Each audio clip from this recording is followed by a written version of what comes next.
ज्ञानमदस्वना। आपने मनुओं का वंश वर्णन किया, तो आपने बताया था कि ब्रह्मा जी के एक दिन में 14 मनुओं का राज होता है। अभी तो आपने एक ही मनु का वर्णन वंश वर्णन किया है, और कौन कौन से मनु हैं जिनका 14 मनुओं का नाम बताओ गुरुदेव, और कौन कौन से मनु के मनमंत्र में भगवान के कौन कौन से अवतार होते हैं ये भी बताओ। तब सुखदेव जी ने कहा कि राजन, पहले मनु के मनमंत्र का नाम है स्वयंभू मनमंत्र, दूसरे मनु के मनमंत्र का नाम है स्वारोचिस, तीसरे मनु के मनमंत्र का नाम है उत्तम, और चौथे मनु के मनमंत्र का नाम है तामस। तामस मनमंत्र में भगवान का हरि अवतार हुआ और डूबते हुए एक गजराज को भगवान ने बचाया। परीक्षित जी ने प्रश्न कर लिया, गुरु जी कैसे बचाया? इस प्रसंग को जरा विस्तार से सुनाओ ना गुरु जी। तब सुखदेव जी सुनाने लगे कि आसीत गिरिवरो राजन त्रिकूटा इति विस्तृता क्षीरो दीनावतो श्रीमान योजनायुतमुत्थिता। एक त्रिकूट नाम का पर्वत, ये त्रिकूट नाम का पर्वत आजकल नेपाल में है, पहले भारत में ही था। पहले भारत इतना बड़ा था कि नेपाल, भूटान, पाकिस्तान, अफगानिस्तान, बांग्लादेश, ये सब भारत की सीमा में थे, लेकिन अब सब निकल गए। तो त्रिकुट नाम का पर्वत जहां था वहां एक सरोवर भरा हुआ था। योजनायुतमुत्थिता, योजनायुतमुत्थिता का अर्थ क्या है? 10,000 योजन का। अब 10,000 योजन का मतलब क्या है? 40,000 कोस का सरोवर भरा हुआ था, नीला जल भरा हुआ, कमल खिले हुए, शीतल मंद सुगंध बह रही है, तरह तरह के पेड़ लग रहे हैं, सुपारी के पेड़, जामुन के पेड़, नारियल के पेड़, मानदार जाति के फूल, चंपान की बेल लग रही है। देवताओं की स्त्रियां स्नान करने आती है, और बड़ा सुंदर सरोवर था। सरोवर के पास में पर्वत की तलहटी में और एक बड़ा भारी मत वाला हाथी रहता था। हाथी को प्यास लगी तो वो हाथी पानी पीने के लिए सरोवर में आने लगा। हाथी इतना मत वाला था कि हाथी की आवाज को यदि शेर भी सुन लेता तो शेर भी भाग जाता, इतना मत वाला हाथी था। जब ये हाथी पानी पीने आने लगा, हजारों हथनियां भी आ रही है साथ में। हाथी ने आकर के पानी पिया, और पानी पी करके हाथी सूंड में जल भर करके हथनियों पर पानी डालने लगा, जल कीड़ा करने लगा हाथी। हाथी और हथनियों का जब जल कीड़ा होने लगी पानी में जाकर, तो उसी जल के भीतर एक मगर रहता था। तम तत्र कश्चिन नृपदेव चोदितो ग्राहो बलिया चरणे रुसाग्रही। ग्राहो बलिया चरणे रुसाग्रही, वो ग्रह से हाथी का सुख देखा नहीं गया। बहुत से लोग होते हैं जो दूसरे का सुख नहीं देख सकते, वो अपने दुख से दुखी नहीं है, दूसरे के सुख से परेशान। ये सुखी क्यों है? हाथी का सुख ग्रह से देखा नहीं गया, तो ग्रह ने जाकर के पैर पकड़ लिया और पैर पकड़ के नीचे खींचने लगा। अब हाथी को कितना अभिमान था, हाथी ने सोचा रे कौन आ गया मच्छर, मेरे पैर के नीचे कौन मच्छर आ गया भाई। लेकिन हाथी का बल तो जमीन पे ही काम करेगा जी, पानी में थोड़ी करेगा। मगर खींच करके नीचे ले जाने लगा। हथनियों ने रोकने का प्रयास किया लेकिन नहीं रोक पाई। हाथी नीचे चला गया, तले में जाकर के हाथी ने जोर लगाया, मगर ऊपर लटका आ गया। हाथी जब ऊपर आ गया तो फिर मगर ने जोर लगाया, फिर मगर नीचे ले गया। हाथी कभी ऊपर आ जाता, कभी नीचे चला जाता। इस प्रकार ये युद्ध चलता रहा। जब ये युद्ध चलता रहा तो कितने दिन तक युद्ध चला? बोले समासहस्त्रम जगमन महीपते, हजारों वर्ष हो गए युद्ध को चलते चलते। हाथी की चमड़ी गल गई, केवल हड्डी मात्र है। हाथी घबरा गया, आकाश में सब देवता खड़े हैं, सब देख रहे हैं लड़ाई को, गजग्रह की लड़ाई को। ब्रह्मा जी, शंकर जी, इंद्र जी सब देख रहे हैं। लेकिन हाथी ने विचार किया, मैं ब्रह्मा को क्यों बुलाऊंगा, मैं शंकर को क्यों बुलाऊंगा, मैं बुलाऊंगा तो मेरे प्रभु को बुलाऊंगा। हाथी के बहुत अच्छे संस्कार थे। हाथी को एक स्तोत्र याद था, उस स्तोत्र का नाम है गजेंद्र मोक्ष स्तोत्र। हाथी उस गजेंद्र मोक्ष स्तोत्र का पाठ करने लगा और पाठ करता हुआ कहने लगा, क्या कह रहा है हाथी? ओम नमो भगवते तस्मै यत एचिदात्मका पुरुषाय आदि बीजाय परेशाय विधीमहि। हे प्रभु, मैं आपको प्रणाम करता हूं। आप पुरुषों के बीच में आदि बीज हैं, आप योगियों के बीच में योगी हैं, आप त्रिलोकी के तारणहार हैं। देखो, हाथी ने गजेंद्र मोक्ष स्तोत्र में किसी देवता का नाम नहीं लिया, किसी देवता का नाम नहीं लिया। हाथी तो ये कह रहा है, जो जगत का नियंता है, जो जगत का पालनहार है, वो आकर के मेरी रक्षा करे। केवल इशारे में चल रहा है हाथी कि नमो नमस्ते खिल कारणाय निष्कारणाय अद्भुत कारणाय नमो पिबर्गा ये परायणाय सर्गागमाम्नाय नमो नमस्ते। जो संसार का अखिल कारण है, वो आकर मेरी रक्षा करे। हाथी ने अपनी अंतःकरण आत्मा को परमात्मा में लगाया और हाथी भगवान को पुकारता हुआ गाने लगा, हे गोविंद हे गोपाल, हे गोविंद हे गोपाल, अब तो जीवन हारे। हे गोविंद हे गोपाल, अब तो जीवन हारे। हे गोविंद हे गोपाल, हे गोविंद हे गोपाल, अब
भयो मुझ धारे हे गोविंद हे गोपाल हरे गोविंद हे गोपाल अब तो जीवन हारे हे गोविंद करे गब धसा रे ग सा ध भ ग ब ध ब ध ब ग ब ग रे सा रे ग हे हे गोविंद हे गोपाल अब तो जीवन हारे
से गजराज ने जब भगवान को पुकारा, गजराज की पुकार को भगवान ने वैकुंठ में सुन लिया, दौड़ पड़ी, नंगे पैर दौड़ पड़े भगवान। जब दौड़ करके वैकुंठ के द्वार पर आ गए, पीछे पीछे गरुड़ जी आए, प्रभु कहाँ जा रहे हो? नंगे पैर। अरे गरुड़, आज मेरा एक भक्त पानी में डूबने वाला, अरे मेरे ऊपर बैठो प्रभु, तेरी सामर्थ्य नहीं जो तू मुझे लेके पहुंच। अरे बैठो तो सही नाथ। भगवान गरुड़ पर विराजे और गरुड़ जी भगवान को लेकर के आए उड़ते हुए। हाथी की तिल भर सूंड रह गई जल में की। भगवान ने कहा गरुड़ जल्दी कर नहीं तो डूब जाएगा मेरा भक्त। हाथी के पास में अंत में एक कमल का फूल आ गया। वो कमल के फूल को भगवान को अर्पित कर दिया हाथी ने अपनी अंतिम भेंट के रूप में। हे नाथ, मेरी अंतिम भेंट स्वीकार कर लेना प्रभु। और भगवान क्या कहते? पत्रम पुष्पम फलम तोयम यो मे भक्त्या प्रेक्षति तदहम भक्त प्रेतम अस्नामी प्रेतात्मनो। यदि कोई भक्त मुझे पत्र पुष्प कुछ भी अर्पित कर देता है तो मैं उस पर प्रसन्न हो जाता हूँ। गजराज के पुष्प को भगवान ने स्वीकार कर लिया और डूबते हुए गजराज का जाकर के भगवान ने सूंड को पकड़ लिया और सूंड को पकड़ करके जो गरुड़ के हेड की मार लगाई। गरुड़ जी महाराज उड़ते हुए त्रिकूट पर्वत पर आ गए। भगवान गरुड़ पर बैठे हैं और भगवान के हाथ में हाथी की सूंड में लटक रहा है हाथी और हाथी के पैर में लटक रहा है मगर। उसके सहित भगवान जब त्रिकूट पर्वत पर आए तो भगवान ने अपने सुदर्शन चक्र के द्वारा ग्राह का मस्तक काट दिया। बोल हरि भगवान की। भगवान ने पहले ग्राह का उद्धार किया, बाद में हाथी का उद्धार किया। अरे भाई, हाथी का उद्धार करने आए तो पहले हाथी का उद्धार करना चाहिए था, ग्राह का उद्धार क्यों किया? बोले भाई, मानो भगवान ये बताना चाहते हो कि भैया मैं चाहे अपने भक्त का बाद में कल्याण कर देता हूं, पर यदि कोई मेरे भक्त के पैर पकड़ लेता है तो मेरे भक्त के पैर पकड़ने वाले का मैं पहले उद्धार करता हूं। मेरे भक्त के और ग्रहा ने 1000 वर्ष तक पैर पकड़े हैं तो मैं इसका उद्धार पहले करूंगा, मेरे भक्त हाथी का बाद में उद्धार करता रहूंगा। इसलिए भगवान ने पहले ग्रहा का उद्धार किया, बाद में गज का उद्धार किया। गज और ग्रहा दोनों ने अपनी वो योनि तो त्याग दी और दोनों के दोनों देवता बनकर भगवान के सामने खड़े हो गए हाथ जोड़। ये भगवान की सुदर्शन चक्र का रिगड़ का जब त्रिकूट पर्वत पर जाकर के लगा तो वहीं से शालिग्राम भगवान आते हैं। शालिग्राम जी कहां से आते हैं? नेपाल से। ये गंडकी गंगा में गिरते हैं, त्रिकूट पर्वत पे से कट कट करके गंडकी गंगा में गिरते हैं और वहां से हमारे भारत में आते हैं। लेकिन शालिग्राम भी दो तरह के होते हैं, एक होता है साधारण शालिग्राम और एक होता है चक्रांकित शालिग्राम। आप तो सभी यहाँ विद्वान बैठे हैं। चक्रांकित शालिग्राम जिसमें चक्र बना हुआ हो, वो चक्रांकित शालिग्राम की पूजा का बड़ा महत्व है साहब। आपने दर्शन किया होगा, हमने तो किया है। चक्रांकित शालिग्राम की पूजा यदि कर लो तो बहुत उसका बड़ा भारी महत्व है। कम मिलते हैं, बहुत कम मिलते हैं। तो ये शालिग्राम भगवान कट कर कर गंडकी गंगा में करते हैं और वहां से बहते बहते दामोदर कुंड में चले जाते हैं और दामोदर कुंड में से हम सब लाते हैं शालिग्राम। शालिग्राम भगवान का कभी प्राण प्रतिष्ठा नहीं होता है। एक तो नर्मदेश्वर भगवान का, भोलेनाथ का, और एक शालिग्राम जी की कभी प्राण प्रतिष्ठा नहीं होती। ये तो ऑटोमेटिक भगवान है। हमारे अयोध्या में जो राम मंदिर बना है, जिसका अभी 22 जनवरी को उद्घाटन होने जा रहा है, उसमें भी वही गंडकी गंगा में से पत्थर लाया गया है। शालिग्राम की मूर्ति कट कट के जिससे बनती, वो पत्थर मंगाया गया है और उस पत्थर को मंगाने के बाद में उससे उस पत्थर के द्वारा मूर्ति बनाई गई है। हमारे धौलपुर से, राजस्थान के अपने धौलपुर से पूरा पत्थर गया है जिससे मंदिर का काम हुआ है। हम तो 2 बार, अभी कुछ दिनों पहले 2 बार दर्शन करके आए तो कथा थी वहां। तो हमारे भारत में ये बहुत बड़ा काम होने जा रहा है। राम मंदिर की प्राण प्रतिष्ठा जो होने जा रही है, बहुत बड़ा काम होने जा रहा है। तो ये हमारे लिए बड़े गौरव की बात है, बड़े हर्ष की बात है कि जो भगवान इतने दिनों से एक टेंट में बैठे हुए थे, पूरा भारतवर्ष सनातन धर्मावलंबी होते हुए भी टेंट में बैठे थे भगवान, आज वो समय आया है जो रामलला सरकार अपने भव्य मंदिर में विराजने जा रहे हैं। हम सबको दिवाली मनानी है। 22 जनवरी को सबको दोबारा दिवाली मनानी है, दीप जला करके।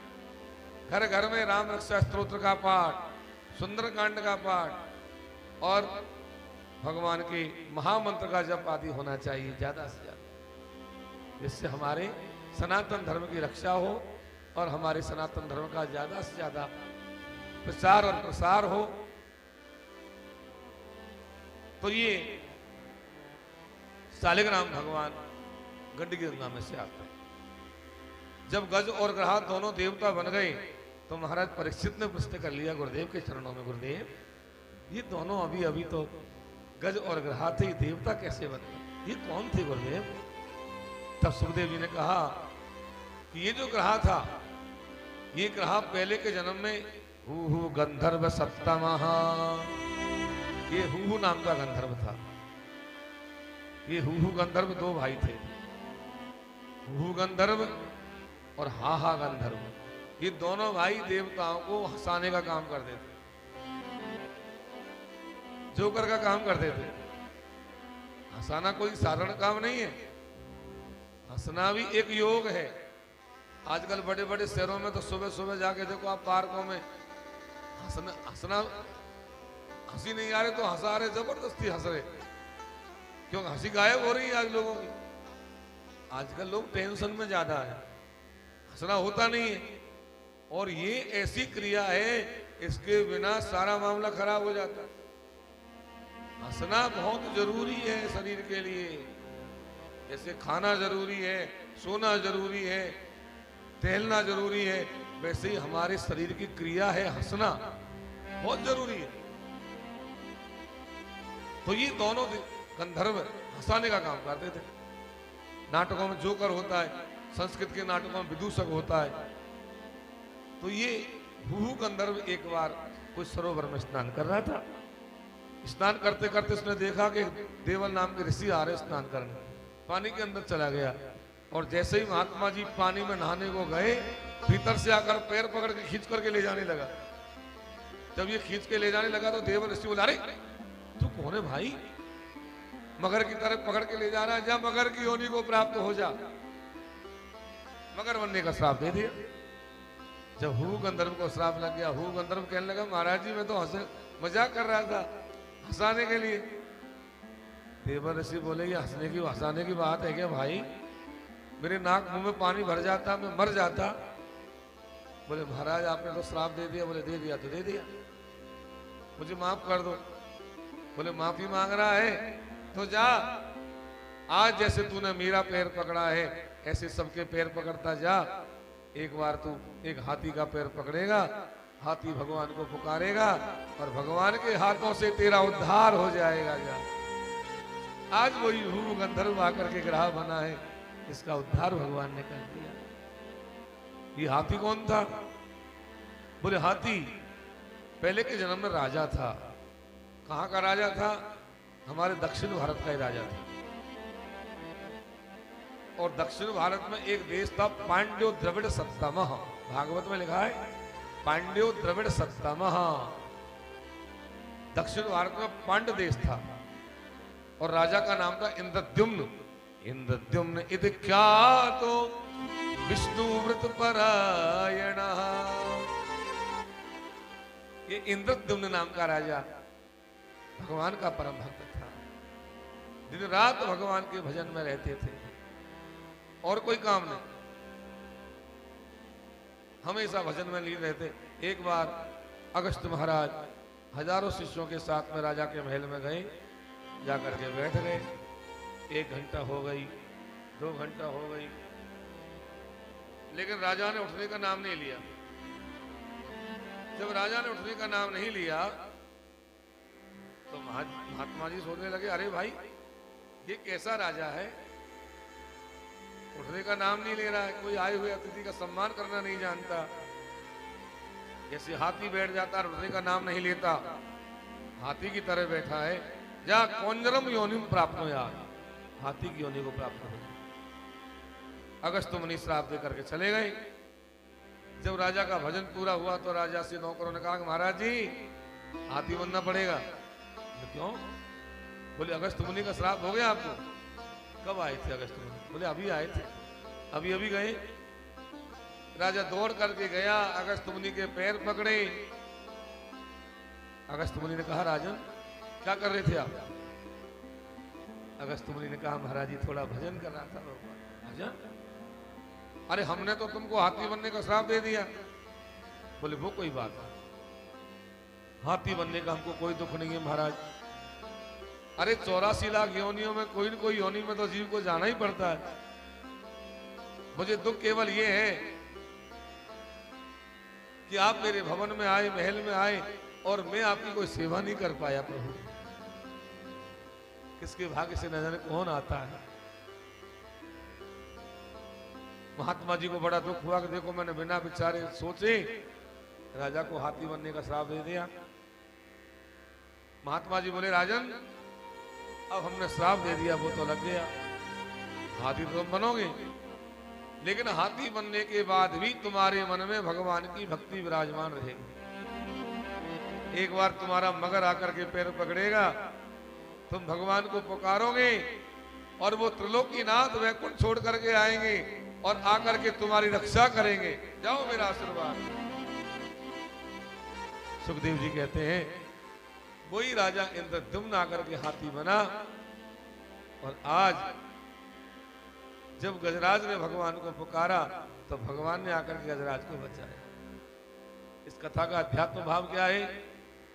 जीवात्मा हाथी है, आप सब हाथी हैं, मैं भी हाथी हूं और जीवात्मा रूपी हाथी मतवाला होकर के चलता है। किसी को कुछ नहीं समझता। लेकिन सबसे पहले हाथी का पैर पकड़ा काल ने, तो हमारा भी सबसे पहले काल पैर ही पकड़ता। आप ज्यादातर लोगों को देख लेना, सबसे ज्यादा लोग यही कहते मिलेंगे साहब घुटने ने जवाब दे दिए, घुटने छोड़ गए। तो काल भी घुटने पकड़ता है सबसे पहले। जब आदमी को काल पकड़ता है तो जैसे हाथी को पकड़ा तो हथनियों ने, पुत्रों ने बचाने का प्रयास किया, रोकने का प्रयास किया, ऐसे ही परिवार वाले बचाने का प्रयास करते हैं, इलाज कराते हैं। जयपुर ले चलो, दिल्ली ले चलो, हैदराबाद ले चलो, भैया कहीं तो इलाज होगा। और जब डॉक्टर जवाब दे देते हैं कि भाई काम नहीं बनेगा, अब ले जाओ सेवा करो, तो घर में ला करके डाल, घर में एक तरफ डाल देते हैं। अब जब वो अकेला पड़ जाता है तब उसको भगवान की याद आती है। कैसे हाथी को भगवान की याद आई, ऐसे जीव को तब भगवान की याद आती है जब सब छोड़ जाते हैं। लेकिन अब क्या होगा? अब पछताए होत क्या जब चिड़िया चुग गई खेत। अब क्या बनेगा? अब तो जाना ही पड़ेगा भाई। जीवात्मा गजराज है, हाथी है, और काल रूपी ग्रह ने पैर पकड़ रखा है। अब वो कैसे बचेगा? वो परमात्मा का ध्यान करे, चिंतन करे, भजन करे हाथी की तरह। तो जैसे हाथी को भगवान ने बचाया, ऐसे ही जीव को भी भगवान बचाया। इस कथा का ये सार है। हम परमात्मा को भूल जाते हैं, ये सबसे बुरी बात है। जिसने हमको दुनिया में भेजा, शरीर दिया, मन दिया, बुद्धि दिया, धन दिया, सब कुछ परमात्मा का दिया हुआ है, और उसी परमात्मा को हम भूल जाते हैं। ये मेरा करने लग जाते हैं।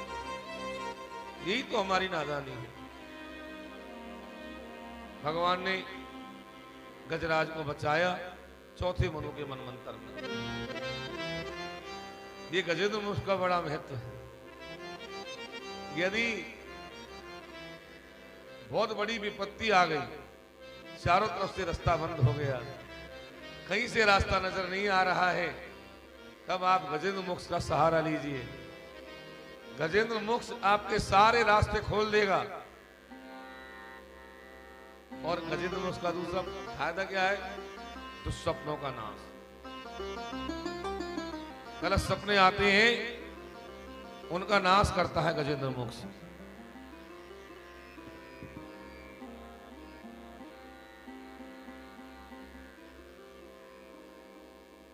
पंचमो रैवतो नाम तस्मा ससोदरौ बलि विद्यादयस्तस्या सुता अर्जुन पूर्वका सुता अर्जुन पूर्वका। पांचवें मनु के मनवंतर का नाम है रैवत।